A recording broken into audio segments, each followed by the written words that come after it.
gran suerte de tener con nosotros a María Dueñas.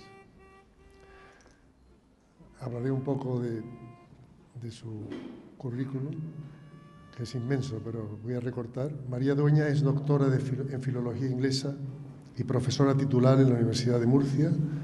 A lo largo de su carrera profesional ha impartido docencia en universidades norteamericanas y ha participado en múltiples proyectos educativos, culturales y editoriales.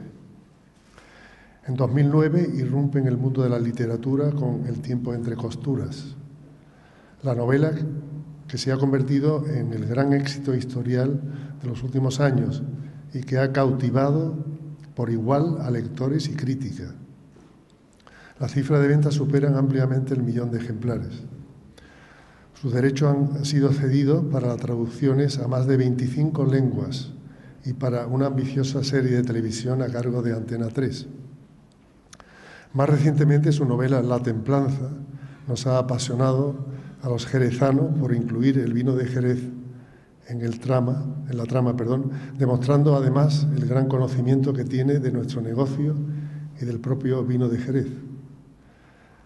Gracias por haber venido a Jerez y aceptar nuestra invitación. Muchísimas gracias, Beltrán. Muchísimas gracias a todos los presentes, muchísimas gracias al Consejo Regulador por esta invitación y más en un año tan significativo como este en el que se celebra el 80º aniversario de la constitución del Consejo. Muchísimas gracias, Beltrán Domecq, presidente del Consejo, César Saldaña, que está por aquí, director.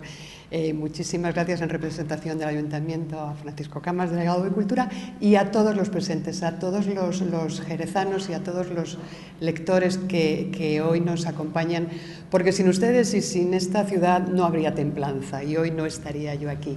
Así que para mí es un orgullo y una enorme satisfacción. Sepan de antemano que vengo con toda mi humildad y un poquito de miedo, eso que quede entre nosotros, porque cuando yo presenté la Templanza aquí en Jerez, va a hacer ahora 6 meses exactamente, justo en el día que salió a la venta, ya antes la habíamos presentado también en Jerez. Jerez ha sido el entorno para todas nuestras ceremonias grandes de la Templanza. Primero la presentamos en las bodegas González Vías a la red comercial de Planeta y un mes y medio después, 2 meses después, a la prensa.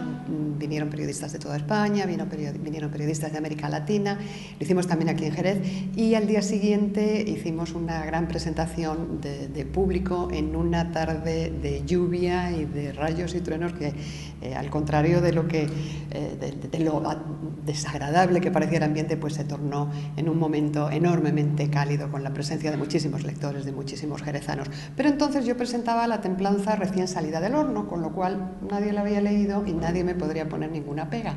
Hoy las cosas son distintas, porque me consta que la han leído muchos de ustedes y que yo he cometido algunas osadías en mi supuesto conocimiento de Jerez, de sus vinos, de su comercio, de su sociedad, de su cultura y de su historia, y probablemente en algunos momentos me he tomado alguna licencia más de la cuenta o me he podido tener algún pequeño error de precisión, pero bueno, esto es una ficción, al fin y al cabo no es un documental ni es un trabajo académico.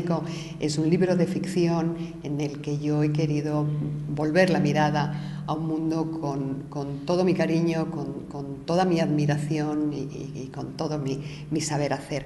Me preguntan constantemente en entrevistas, y ya son muchas las que llevo a lo largo de estos 6 meses, ¿cuál es la chispa de salida? ¿De dónde viene la idea original de la Templanza? Y yo contesto siempre que viene del mismo sitio que vienen mis anteriores novelas, viene de un lugar, y ese lugar en la Templanza es Jerez. En mis novelas anteriores fue El tiempo entre costuras, fue Marruecos, yo quería en aquel momento crear una historia que estuviese localizada dentro del mundo del protectorado, del protectorado de España en Marruecos en los primeros años del siglo XX, porque es el origen de mi familia materna. Allí nació mi madre, allí vivieron mis abuelos más de 40 años y durante mi niñez, cada vez que mi madre nos hablaba de su infancia, de su colegio, de sus amigos, de su familia,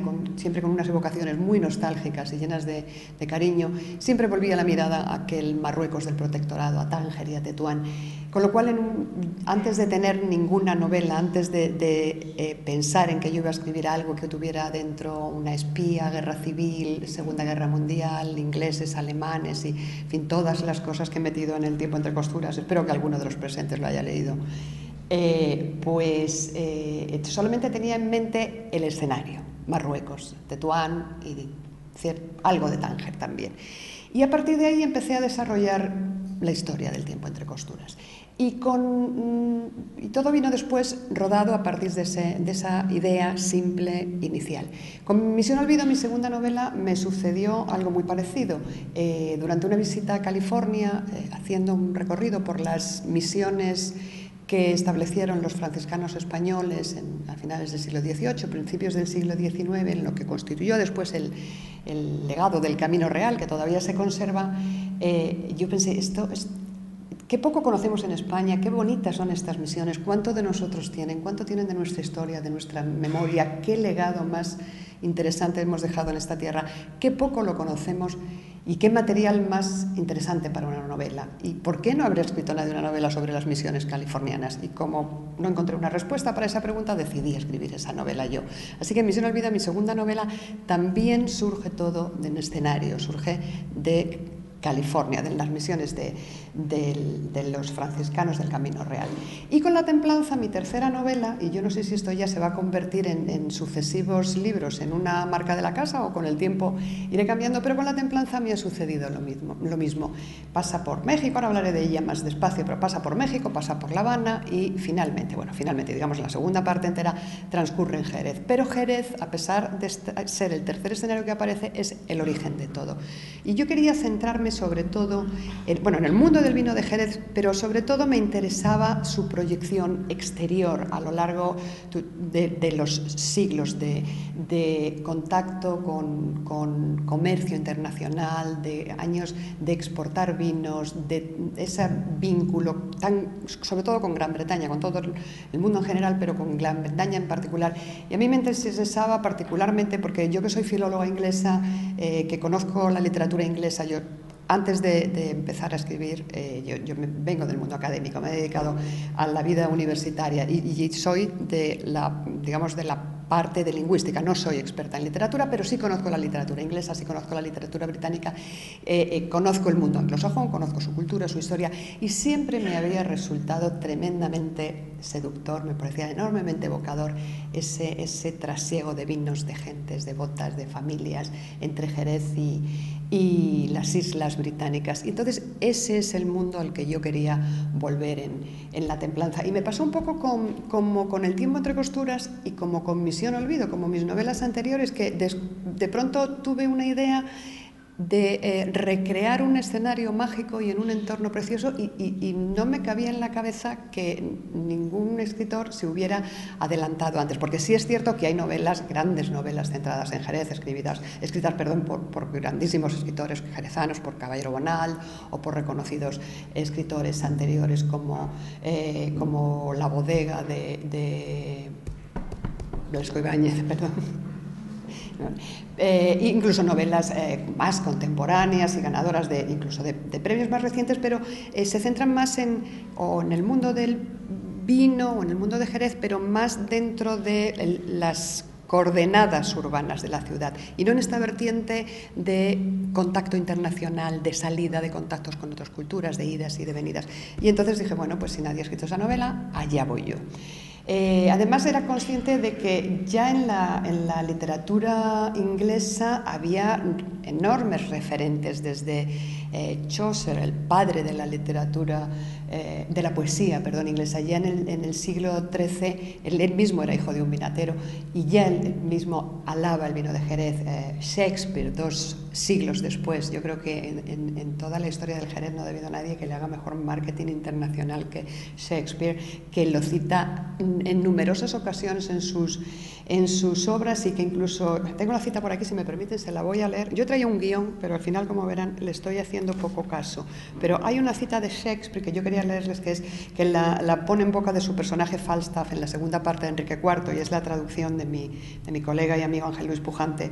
Y es, si yo tuviera 1000 hijos, el primer principio humano que les enseñaría sería el de abjurar de las bebidas flojas y entregarse al Jerez.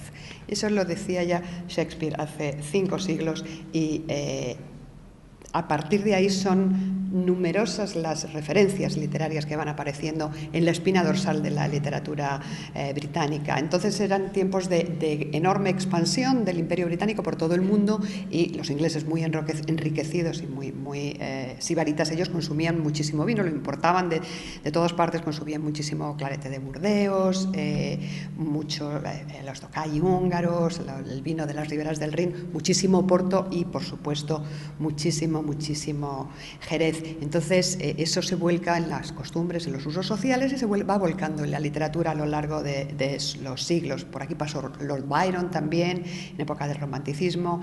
Charles Dickens, que era un grandísimo escritor y un grandísimo bebedor, las dos cosas, lo menciona notablemente en sus obras, de David Copperfield a La pequeña Dorrit, en Grandes Esperanzas, en Canción de Navidad, siempre cita el Jerez. Y permítanme que les cuente una pequeña anécdota que encontré en algún sitio, no sé cuánta veracidad tiene, pero documentada está, y es que Shakespeare tenía un canario que se llamaba Dick, y al canario le daba todas las mañanas un dedalito de Jerez.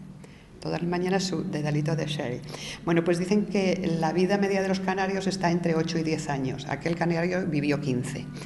Probablemente porque iba bien alimentado desde por la mañana. Bueno, y época victoriana superada, nos adentramos en el siglo XX, el Jerez sigue estando, y además no solamente en la gran literatura, sino incluso en la literatura más comercial. Los personajes, por ejemplo, de las novelas de Agatha Christie, la señorita Marple, Miss Marple, por ejemplo, lo bebe constantemente. Se anuncia un asesinato, una de las novelas más populares, es mencionado hasta 15 veces, y en alguna de ellas además incluso puede que esté envenenado, con lo que imagínense el peso que le dan. Entonces, desde las más altas literarias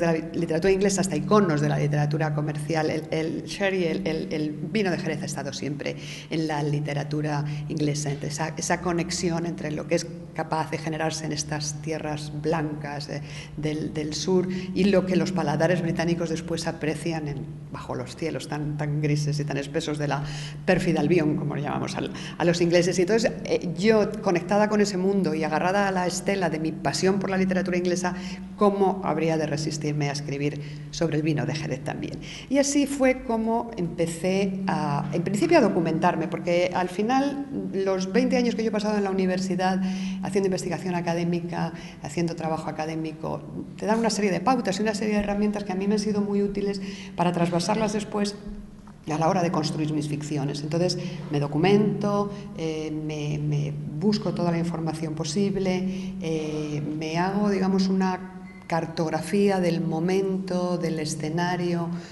utilizando fuentes de todo tipo, y luego, una vez que ya tengo todo eso claro, empiezo con el contacto humano. Después ya vine a Jerez a hablar con gente, pero mientras yo me paseaba por aquí, por Jerez, anónimamente, yo sola, con mi cámara, con mis mapas, con mis libros y con mis planos. Y entonces empecé a documentarme sobre aquel Jerez del 19, y a través de algunas lecturas fue cuando supe que yo no tenía, por entonces me pasaba un poco como con el tiempo entre costuras. Yo quería Marruecos, pero no sabía qué iba a meter dentro de Marruecos. Pues aquí tenía la misma idea. Yo quería Jerez, pero no sabía qué historia iba a contar sobre Jerez, quiénes iban a ser mis protagonistas, cuáles iban a ser sus peripecias, sus aventuras.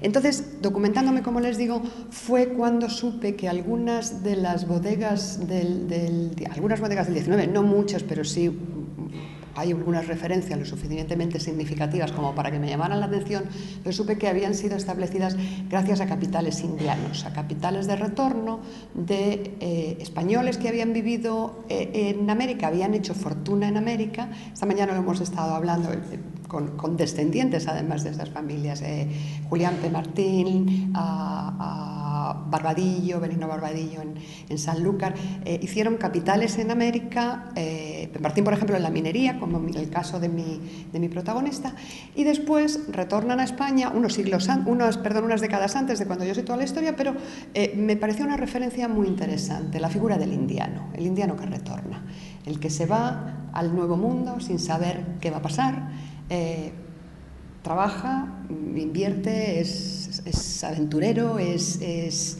valiente en cierta manera, es osado, es trabajador y triunfa. Y en un momento dado, pues en vez de quedarse, decide volver. Y ese es el perfil que yo decidí utilizar para mi protagonista, para Mauro Larrea, el protagonista de La Templanza. Porque además me parecía que era una figura, la del indiano, muy legendaria, una figura épica, y tampoco le habíamos dado una gran dimensión en la literatura española contemporánea, de los años más recientes. Entonces me parecía que era un perfil que me podría dar un juego interesante para mi novela. Me preguntan a menudo también por qué hago este cambio. Mis novelas anteriores los protagonistas eran mujeres y ahora es un hombre.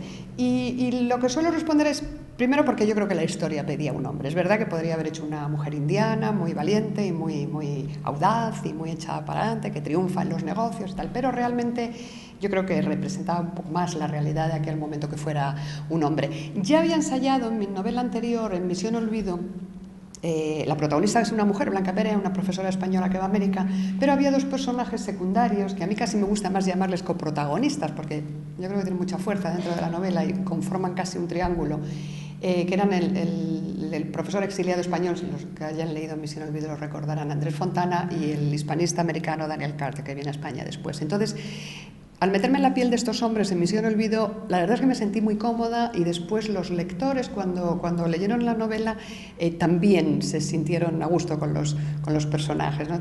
Desarrollaron una empatía hacia estos dos hombres que yo construí desde mi mente de mujer, pero bueno, intentando hacerlos veraces.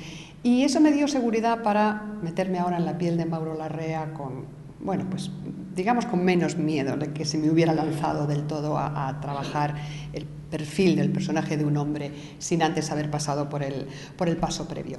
¿Quién es Mauro Larrea? ¿Y qué hago con él? ¿Y cómo llega y por qué llega a Jerez? Pues él es un hombre como tantos de la época. Estamos en el siglo XIX, estamos en el año 1861. Él es un español no es de Jerez, aunque después venga a Jerez. Él viene de algún sitio de Castilla que yo no nombro en ningún momento. Es el nieto de un herrero vasco. Un hombre que muy joven queda viudo con 20 y pocos años, con dos niños pequeñitos, con muy poco futuro, con muy pocas perspectivas de hacer nada grande, y es un tipo echado para adelante, es un tipo inteligente, es un tipo audaz, es un tipo valiente, y decide, como tantísimos hombres de la época, emigrar a América, hacer fortuna. Embarca en Burdeos, porque entonces las relaciones entre España y México son muy tensas, porque el México de entonces, el México de Benito Juárez, ya es el México independiente, ya no es parte de la corona española, es el México independiente, y está sumido en guerras internas, en guerras civiles, en tensiones entre liberales, conservadores. Es el gobierno de Benito Juárez, y ante la bancarrota del país y el desastre en el que está sumido, pero también es una época apasionante, pues decide claramente que no va a pagar la deuda que tiene con Francia, con Inglaterra y con España. Suspende la deuda externa, se crean una serie de tensiones entre los países, y entonces el tránsito entre México y España se hace más difícil, y yo por eso hago salir a Mauro Larrea de España a través de Francia y del puerto de Burdeos. Y allí se embarca con su hijita Mariana, que por entonces tiene 3 o 4 años nada más, y con su hijo Nicolás en brazos, casi un bebé, casi sin saber andar. Cruza el Atlántico, cruza el charco y aparece en México. Y conoce, todo eso yo lo cuento muy despacio, muy por encima. El caso es que acaba trabajando en la minería. Primero de una manera muy humilde, como un simple minero de la minería de la plata mexicana, bajando a los pozos como un obrero más. Y después, pues como ve que hay más posibilidades de salir adelante, y él es un tipo luchador y es un tipo con audacia y con ganas, pues se empieza a arriesgar, y con el tiempo se convierte en un muy próspero empresario de La Plata de aquella época. Para entonces ya se ha mudado a la Ciudad de México, ya se codea con la mejor sociedad, ya tiene a su hija casada con una familia de largo linaje desde tiempos del virreinato, y su mundo está aparentemente en orden. Su destino es México, España está olvidada y ahora le falta casar a su hijo pequeño y seguir viviendo tranquilamente. Hasta que decide arriesgar temerariamente en una nueva empresa minera, encarga una maquinaria muy novedosa a Estados Unidos, una maquinaria que todavía nadie ha utilizado en México para poder llegar mucho más al fondo de las minas y sacar más cantidad de plata, y con la mala suerte de que estalla la Guerra Civil Americana, la Guerra de Secesión, y le requisan esa maquinaria, nunca le llega. Él ha metido dentro de ese proyecto todos sus ahorros, toda su fortuna, incluso se ha hipotecado, se está hasta el cuello y lo pierde todo. Parece que les he contado mucho, estoy en el primer capítulo, nada más, porque esto es el arranque de la novela. Estoy posicionando de dónde viene Mauro Larrea y cómo pasa por Jerez. Entonces él está angustiado pues porque no quiere que se entere la familia, su familia política, la familia política de su hija, sobre todo de su hijo, porque está a punto de casarlo y cree que en esos matrimonios un poco convenidos, que si saben que se ha arruinado la familia política, pues van a despreciar al niño, en fin, y por su propio orgullo y por su propia dignidad casi. Entonces ya lo último que le queda es su casa, lo pone en manos de un prestamista, el prestamista le da 4 meses, le dice: si en 4 meses no me traes lo que te dejo, me quedo con tu casa. Además, no solo me quedo con ella en propiedad, sino que además te la tumbo, la hundo entera como muestra de tu caída, ¿no? De tu absoluto hundimiento. Es un prestamista con el que él ya tuvo problemas antes. Con lo cual él decide huir hacia adelante, empieza a pensar qué hago, dónde puedo ir, de qué manera me puedo recuperar, y decide ir a La Habana, ir a Cuba. Entonces Cuba todavía es parte de la corona española, es ya lo último que le queda prácticamente al ya extinto Imperio Español, pero todavía es muy rica, todavía es muy próspera, está la caña de azúcar, está sobre todo, está el café y está el tabaco, y es una ciudad muy movida, con gente yendo y viniendo, con muchas oportunidades. Él va a Cuba en busca de oportunidades también, pero por una serie de carambolas totalmente insospechadas se le va a cruzar un jerezano, de alguna manera, que aunque él no sabe que es jerezano, entonces se le va a cruzar una señora primero. Esta señora está casada con un jerezano, tienen una historia un poco turbia entre los dos, y bueno, por una serie de carambolas, como les digo, de pronto se va a ver que tiene en las manos, no tiene el dinero que necesita, pero sí tiene unas propiedades en Jerez. Él no sabe ni dónde está Jerez prácticamente, conoce que existen los vinos, conoce que está en el sur de España, pero no sabe nada más, y de pronto se ve en las manos con la propiedad de una viña, de una casa y de una bodega. Todo es el último legado de una larga familia que, bueno, por una serie de vicisitudes que se irán contando a lo largo de la historia, han llegado a un momento de declive absoluto. Y así llega Mauro Larrea a Jerez, desesperado, a la carrera, precipitado, sin templanza ninguna, todo lo contrario del título. Por eso es el título La Templanza. La templanza es el nombre de la viña que cae en sus manos, y también me gustaba el título como metáfora, como símbolo de algo que él no tiene en toda la novela, en las 500 y pico páginas iniciales, y que solamente va a conseguir en el último capítulo, ¿no? Cuando ya todo cae, todo se convulsiona y él se replantea su vida entera. Pero él llega a Jerez, pues como los indianos de la época, con su criado indígena, con su criado chichimeca, con sus baúles repujados, con su plantaza del señor del Nuevo Mundo, con una manera distinta de hablar. Él es un tipo como muy buena facha, muy, en fin, con poderío, ¿no? Un hombre de estos del Nuevo Mundo que llegaban pisando fuerte. Solo que es un fraude, es un puro fraude. Él viene arruinado y lo único que quiere es vender esas posesiones cuanto antes. Es como la película de Agarra el dinero y corre, pues coger el dinero y volver a México y volver a rehacer su vida que ha dejado tambaleándose o agarradita de un hilo. Pero no puede ser, no va a poder ser así, porque a lo largo de su breve estancia en Jerez van a ocurrir cosas inesperadas. Una de ellas es que hay una cláusula testamentaria en estas propiedades que llegan a su mano que dice que no puede vender, son indivisas, no puede vender ninguna de las 3 propiedades por separados hasta que no consiga un comprador para el lote completo, no puede deshacerse de él, con lo cual eso ya le entorpece y hace que el proceso sea mucho más lento, y sobre todo por una causa fundamental, que es que se le va a cruzar por delante una jerezana, como no podía ser de otra manera. Soledad Montalvo es la última de las descendientes de este legendario clan bodeguero que, por una serie de cosas que iremos conociendo, ya no le queda nada en las manos, nada más que la memoria y el legado emocional de su familia, pero nada más.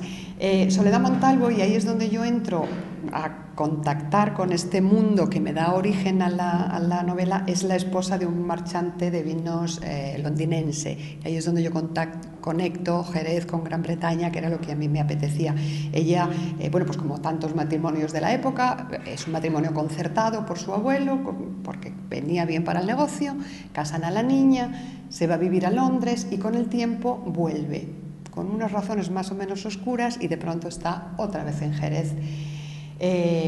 También con su buena apariencia de señora bien casada, mundana, elegante, esa mezcla entre señorío jerezano y el cosmopolitismo inglés, y con muchas mentiras y con muchas falsedades y con muchas turbiedades a su alrededor y con muchos claroscuros que intenta esconder a toda costa.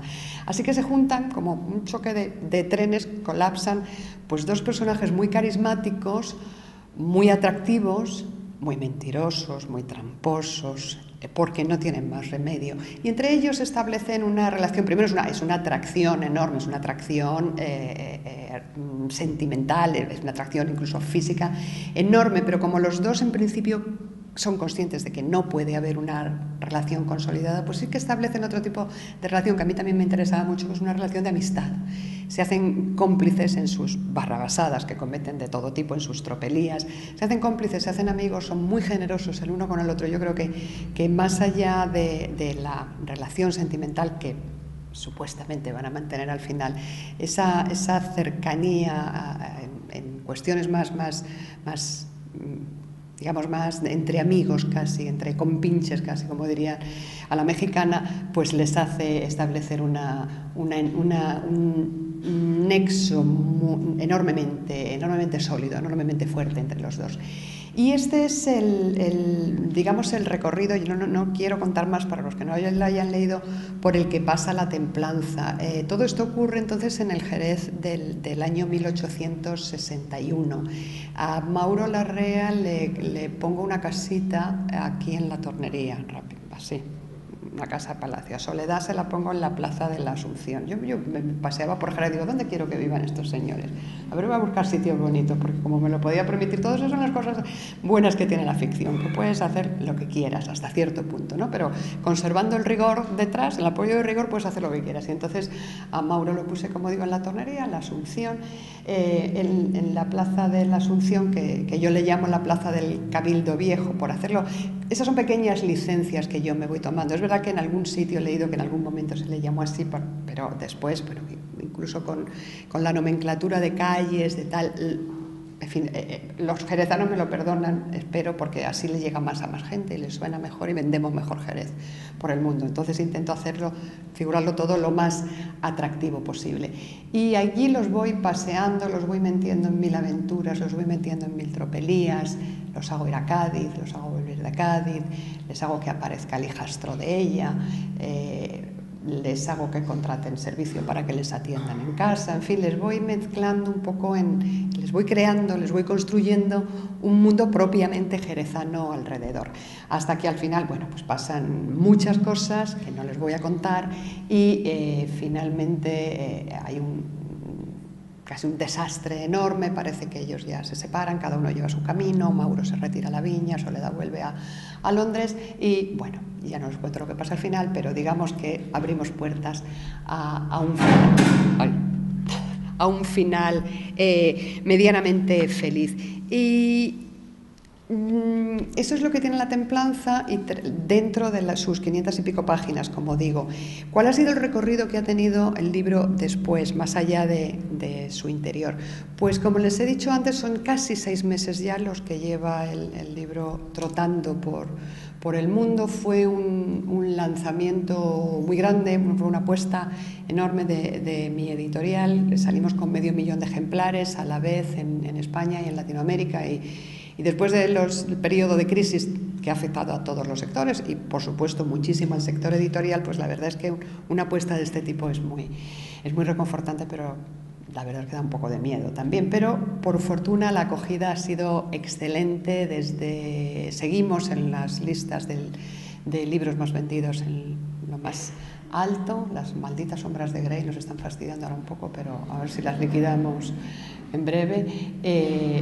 Y para mí ha sido un orgullo, de verdad, hacer todos estos meses que llevo de promoción y me queda hasta final de año paseando la templanza y Jerez, y hablando de Jerez y del vino de Jerez y de aquel viejo Jerez por todas partes. Y además me genera una enorme alegría cada vez que, sobre todo en Latinoamérica, ¿no? Porque aquí en España todo el mundo conoce Jerez, pero en Latinoamérica, ¿qué crees? No, mire, Jerez, ¿a usted le suena el vino de Jerez? Sí, ¿cómo no? ¿Cómo no? Todo el mundo ha probado el Jerez y todo el mundo me dice que cuando termina la templanza le apetece tomarse una copita, cosa que yo recomiendo y aliento enormemente. Y ahora estamos en una fase muy interesante también porque están empezando ya a prepararse las primeras traducciones y la verdad es que la acogida esperamos que sea también tan buena como con los libros anteriores, sobre todo como con El tiempo entre costuras, que además con la serie después ha tenido una doble revitalización.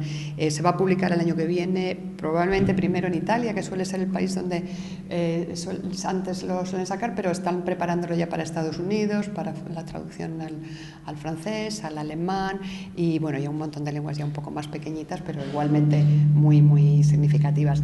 Y para mí la verdad es que es un enorme orgullo y una enorme, no sé, me siento enormemente honrada de poder meter a mis personajes, convertirlos en unos pequeños embajadores literarios de Jerez por el mundo, de que vayan paseando esta magnífica ciudad y que vayan representando a su gente por esos mundos de Dios y por esos lectores y esas imaginaciones. Así que esto es lo que yo tenía que contarles, creo, nada más, pero si hay alguna pregunta, algún comentario, cualquier cosa que quieran compartir conmigo y con el resto de los lectores, yo estaré encantada. Yo no tengo más que decirles que de verdad que me siento... Ese no soy yo, no he sido yo ahora, ¿no? Ah, perdón. Que de verdad que para mí ha sido una alegría enorme adentrarme en esta ciudad, que he sido tratada con muchísima calidez por todos los jerezanos y que tienen ustedes una ciudad, un pasado y un vino y un legado maravilloso. Muchísimas gracias y lo que nos quieran contar estamos dispuestos a escucharse. Gracias. Gracias. Muchas gracias.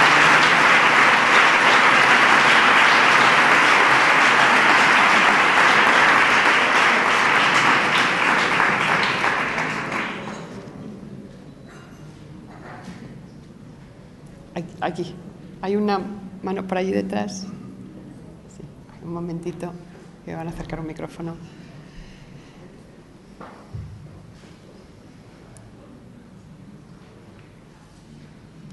Hola. Hola. Me gustaría saber por qué eligió usted, por qué Jerez, en qué momento, en una comida, fue hablando con amigos o porque tiene usted algún familiar de Jerez, ¿por qué Jerez? Pues no, sí. Podría haber sido Sevilla, Salamanca o cualquier otro sitio. Mira, hay una anécdota que en la que surge todo. Igual podría haber surgido, porque a mí Jerez me gusta mucho el vino de Jerez y me gusta mucho Andalucía y podría haber surgido con en cualquier otro momento. Yo creo que esas son cosas que llevas dentro y que solamente necesitas una chispa para que la gasolina salga ardiendo. Pero hubo una anécdota en concreto que es cuando empecé a dar vueltas a esta historia. Ay. Ahora tampoco he sido yo, ¿verdad? Perdón. Bueno, pues yo era septiembre de 2012. Voy a decir exactamente cuándo fue, porque acababa de publicarse mi segunda novela, Misión Olvido, que fue el 30 de agosto de 2012. Y en septiembre, la primera semana de septiembre se estaba publicando El tiempo entre costuras en Inglaterra. Y entonces quería mi editorial que yo fuera a grabar un pequeño vídeo para una cadena de librerías, para colgarlo en la red, una cosa promocional. Y entonces yo estaba en un avión, cogí un avión, y como esto me lo comunicaron con poco tiempo de antelación, cogí un avión en Alicante-Londres, en uno de estos vuelos no era Ryanair, pero su prima hermana de EasyJet.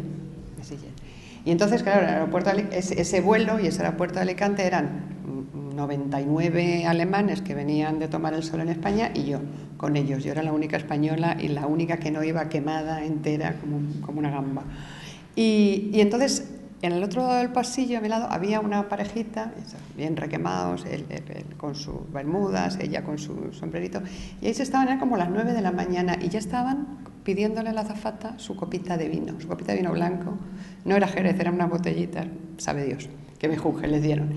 Y entonces yo empecé a pensar, y entonces yo iba con Misión Olvido en un lado del cerebro, con la versión en inglés del Tiempo entre costuras en otro. Yo no estaba en ese momento para pensar en una novela nueva, lo que menos intención tenía era de ya meterme en un tercer proyecto. Pero empecé a pensar, hay que ver estos ingleses que no han visto una viña en su vida, que no han visto uvas nada más que las que se comen con el queso, y lo que les gusta el vino, y es verdad, porque a mí me ha pasado de pasar temporadas en Inglaterra y en cualquier supermercado está lleno de vinos de todo el mundo, desde los más barateros hasta vinos estupendos. Es muy fácil encontrar buen vino en Inglaterra, les gusta mucho, lo disfrutan mucho, pero realmente es una tierra que no tiene ninguna tradición de cultivo. Y así empecé a dar vueltas a esa idea, ¿no? Y empecé a decir, oye, qué buen tema para un libro, vino, ingleses, exportación, y ya necesariamente la conexión con Jerez fue inmediata. Y entonces dije, vale, terminaré de hacer la promoción de Misión Olvido, terminaré de hacer la promoción en inglés del Tiempo entre costuras, voy a ir guardándome esto en un cajón del cerebro porque aquí puede haber una novela. Y luego ya con el tiempo retomé la idea y bueno, ya le fui dando solidez de otro tipo. Pero la anécdota viene de ahí, pero yo creo que me podría haber surgido por cualquier otro sitio porque el material era excelente y estaba esperando que alguien lo sacara y lo utilizara en una ficción. Gracias. Yo quería preguntarle si, dado el éxito que está teniendo esta novela, ¿ha tenido ya alguna oferta para convertirla en serie televisiva o película, como ocurrió con El tiempo entre costuras? Pues no hay ningún proyecto cerrado, no hay nada a la vista, pero yo creo que sí tenemos ganas, y así que yo no sé qué pasará en el futuro, pero bueno, igual por aquí algún día empiezan a aparecer algunas cámaras, no sé, no lo sé, es así un wishful thinking, pero puede ser en un futuro, no hay nada cerrado desde luego, pero mira, cuando yo estaba escribiendo La Templanza era justo cuando estaba todo el éxito del Tiempo entre costuras, lunes a lunes, con una gran audiencia, con una gran crítica, y claro, la tentación la tienes ahí, dices, oye, si yo empiezo ya a organizar esto para que sea una serie, y no quise, me resistí a hacerlo porque ya podría haber hecho un preproyecto y decir, venga, pum, guión, listo. Y claro, ¿no? Después como me dicen, pues a ver, pues si tú querías una serie tan rápida, haberte quedado en Jerez, porque eso de ir a Cuba, ir a México, a quien lo vaya a hacer le va a costar un dineral. Pero no quise dejarme llevar por la tentación de pensar ya en una serie de televisión. Yo quería que fuera una novela, con alma de novela, que llevara su recorrido, que cogiera vuelo, pero sí es cierto que ahora que ya está por el mundo, pues sí que me gustaría verla en imagen, no sé, pero bueno, no lo sé, que puede que sea que sí, que puede que no hay nada, desde luego, proyecto firme no hay ninguno de momento, ya veremos. Gracias. ¿Alguna pregunta más? Es que yo no sé qué más contarles de mi vida en Jerez, porque yo tenía aquí muchas notas, pero... ¿No? No, me tienen que contar. Sí, César, sí.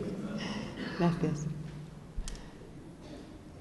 Yo quería preguntarte, María, si ha cambiado mucho la idea, la imagen, la visión que tú tenías de Jerez antes de empezar la novela, y de Jerez y del Jerez, y la que tienes ahora, después de haberte dedicado tanto tiempo a investigación, a escribir, y sobre todo luego a vivir la novela y a ser embajadora de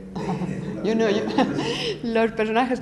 Pues realmente no tanto, porque Yo creo que Jerez pervive mucho de lo que, bueno, ustedes lo saben mucho mejor que yo, los jerezanos en general, los bodegueros en particular, los que viven vinculados al mundo del vino de forma más específica. Pero yo creo que esa, con los naturales cambios y con las naturales evoluciones de los años y de las cosas, pervive mucho de lo que yo encontraba documentándome sobre cómo era aquel comercio del 19. Hombre, es verdad que los canales, la forma de producción, los canales de exportación, todo eso es distinto, ¿no? Pero hoy lo hablábamos en la comida, precisamente, pues esas ganas de salir a vender el vino por el mundo y de potenciarlo y de establecer relaciones personales que después fructifican en relaciones comerciales, de buscar formas creativas de sacar el vino a otros países del mundo. Yo creo que todo eso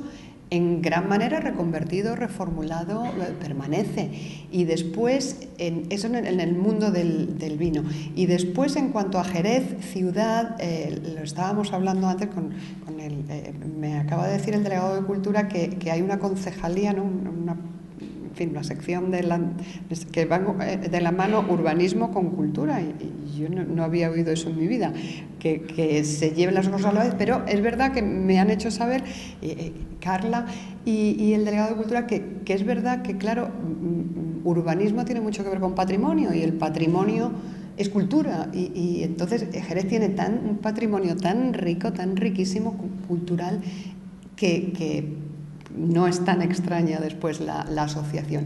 Y a mí me ha encantado descubrir ese Jerez. Esta mañana hemos estado viendo el Palacio del Conde de los Andes, nos lo ha estado enseñando Asís, y es una maravilla, y todo eso es legado cultural de otros siglos, de otros momentos, de tiempos de mi novela y anteriores, y de eso permanece mucho, y ojalá muchos del resto del patrimonio que queda todavía, que hay que recuperar y hay que sacar, ojalá vuelva, pero yo creo que pervive mucho de cómo yo me imaginaba ese Jerez al construir la novela. Yo trabajaba con planos antiguos, y entonces, claro, era un Jerez pequeñito. Esta mañana entrando hemos dado vueltas, el TomTom se ha vuelto loco, nos hemos empezado a dar vueltas sobre el Jerez, y es enorme, claro, no tiene nada que ver con el Jerez que yo controlaba en mi cuadrícula cotidiana que tenía en mi mesa de trabajo mientras estaba escribiendo, pero yo creo que su esencia, su espíritu y su legado sigue, y es muy, muy gratificante reencontrarse con él otra vez. Y es estupendo que nos lo dejéis, además que seáis tan generosos, que nos dejéis que lo explotemos los que venimos de fuera y lo insertemos en nuestros proyectos. Muchas gracias. Hola, buenas tardes. En primer lugar, muchas gracias por la charla que nos has dado sobre Jerez, sobre el vino y toda esta nueva forma para los jerezanos también de entender la ciudad. Muchas gracias. Y a mí me gustaría preguntarte algo más sobre tus orígenes como escritora, ¿no? O sea, ¿qué es lo que te motiva a ti para empezar a escribir? Porque has hablado de que te dedicas a la filología inglesa, sí, a la universidad, pero ¿qué es esa chispa que te salta a ti para empezar a escribir un libro? Pues yo me he dedicado, es verdad, durante 20 años de mi vida al mundo académico, a la filología inglesa. Y la carrera académica es como una carrera de obstáculos, porque no es como si tú eres una oposición, digamos, no sé, a juez, ¿no? Tú sacas tu oposición y empiezas a trabajar, y luego ya vendrán ascensos, vendrán promociones, vendrán cambios, pero tú ya estás, le digo juez, o digo maestro, o digo enfermero, cualquier otra ocupación. La carrera académica de los profesores de universidad es como una carrera de obstáculos a largo plazo, entonces tienes que leer una tesis doctoral y ese es tu objetivo, digamos, a corto plazo, pero luego tienes que construir un currículum, porque luego viene una oposición después, que te tienes que enfrentar a otro tribunal. En fin, es como siempre, un poco con la lengua afuera, cumpliendo objetivos y quemando partes del trayecto. Y entonces yo, hice todo ese recorrido natural que hacemos todos, hasta que llegó un momento en el que ya me llegó un poco de paz. Yo ya tenía mi plaza de profesora titular, podría haber seguido, por supuesto, desarrollando mi vida académica, pero ya por lo menos tenía esa tranquilidad. Coincidió también que mis hijos iban creciendo, ¿no? Que ya no es eso que ir todo el día pendiente de niños y tal. Y bueno, y por primera vez en mi vida me vi con un poco de tranquilidad para poder hacer algo más. Y yo he sido siempre lectora, yo vengo del mundo de las letras, de las humanidades, como he dicho, no soy especialista en literatura, pero sí en todo el mundo alrededor de la filología. Y bueno, y pensé, ¿por qué no voy a escribir? ¿Por qué no? ¿Por qué no escribirme? Esto me pasó estando en Estados Unidos, haciendo una estancia como profesora visitante. Y bueno, empecé a pensar, empecé a escribir. Y si algo tenemos los académicos, lo que nos dedicamos a esto es que somos al final tenemos, como estamos tan acostumbrados a planificarlo todo, a trabajar sobre unos proyectos muy estructurados, pues yo si algo tenía claro con mi primera novela era que la iba a terminar. Ya no sabía qué más iba a pasar después, pero que la terminaba sí, porque muchas veces tenemos ese arranque de voy a ir al gimnasio, voy a aprender japonés, voy a dejar de fumar, tantas cosas que luego se nos quedan por el camino, ¿no? Yo sí que tenía claro que iba a empezar a escribir e iba a terminar. No sabía qué proyección iba a tener después mi libro y bueno, por fortuna la acogida del Tiempo entre costuras fue magnífica desde el principio, empezó a crecer por el boca a oreja, una especie de bola de nieve, de tela de araña, que empezó a crecer, que sigue creciendo todavía. Y hubo un momento en el que vi que no podía con las dos cosas. Bueno, yo escribí la novela mientras estaba en la universidad, se publicó, seguí un año más compaginando las dos facetas y ya llegó un momento en el que no podía más, porque estaba desatendiendo las dos cosas, no podía estar en todo, cada vez había más pues, invitaciones a ferias del libro, a actos, a encuentros, y ya no me daba la vida para todo, y bueno, entonces decidí que 20 años de vida académica ya estaba bien y que me iba a dedicar a contar estos cuentecitos a los lectores, a escribir estas historias, y por fortuna la verdad es que la acogida sigue siendo excelente y yo me siento muy satisfecha y muy agradecida. Gracias. Sí, a ver. Has dicho que viniste primero tú sola. Sí, muy al principio. Luego ya mi amiga Paloma Cervilla me empezó a abrir puertas. Sí. Y luego más adelante ya empezaste a conocer gente, profesionales. Ha sido muy distinto de tus primeras impresiones del pueblo que tú veías, de las calles, de los bares, a luego las personas que has tratado ya más profesionalmente o incluso ya como amigos. Pues yo desde siempre, incluso antes de pensar en esta novela, por ahí está mi amigo Fernando, que antes dirigía la Fundación Caballero Bonal. Yo había venido antes con los libros. Yo también conocía a Jerez de antes, pero más recientemente había venido a presentar El tiempo entre costuras y había venido a presentar Misión Olvido, sin todavía tener y del todo la idea. Ya con Misión Olvido tenía aquella historia de los ingleses y de tal, pero todavía no tenía un proyecto cerrado. Y la verdad es que la acogida en los dos casos que presenté el libro en la Fundación Caballero Bonal fue tan buena, fue tan grata, fue tan cálida por parte de los lectores que yo ya estaba seducida por Jerez. Entonces me gustaba igual. Y después de conocerlo, no, hombre, me ha encantado ya hablar con gente del sector del vino, de tal, y hacer amigos y en fin, conocer más cosas, porque vas conociendo más a fondo y vas conociendo muchas cosas distintas que vinculan eso, pues lo que yo conocía a través de la historia, de los libros, de la documentación, de cómo era antes, pues lo vinculas con el presente. Pero en realidad de Jerez me gusta todo, menos una de las veces que vine, que había huelga de basuras, que eso fue lo que menos me gustó, eso fue lo peor, pero se subsanó rápido y por lo demás, nada, ha sido una acogida excelente. Gracias a usted.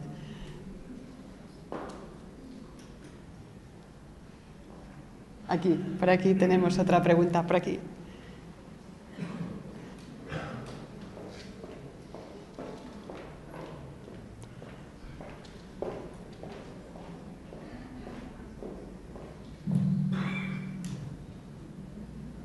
Hola. Hola. No estoy segura si es una buena pregunta. Bueno, vamos a ver. Es que tenía la curiosidad. Sí.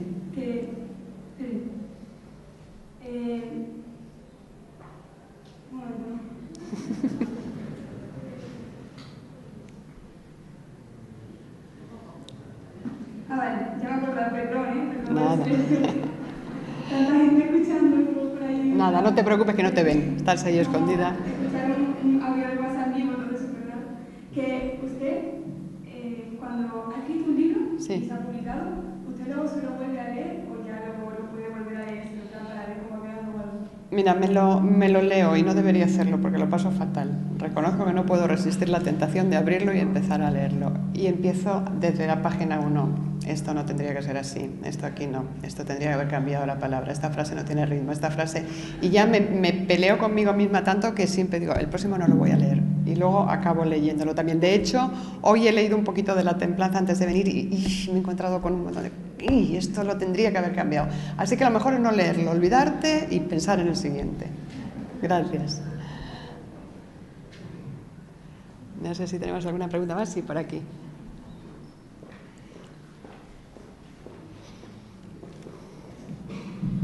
Muchísimas gracias. Gracias a usted. Lo que le vengo a comentar posiblemente a usted le guste. Espero, gracias. Sí, lo va a saber. Yo vengo con mucho miedo hoy, ya se lo he dicho. Alguno me va a decir que he metido la pata.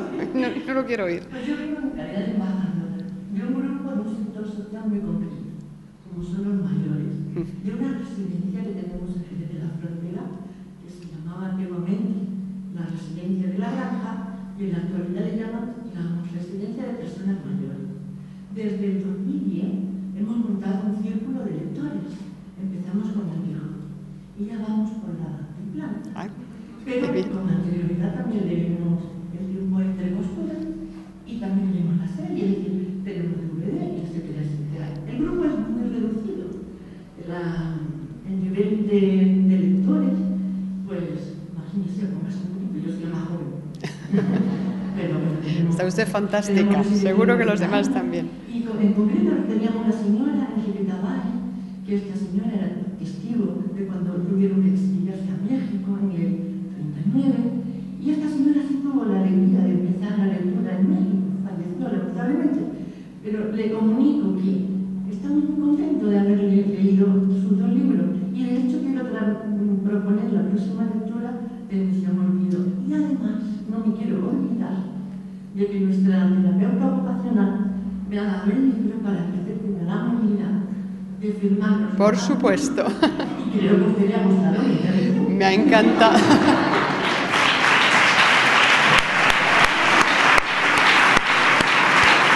Me ha encantado. Muchísimas gracias. Y les da las gracias de mi parte a todo su pequeño colectivo. Muchísimas gracias. Gracias.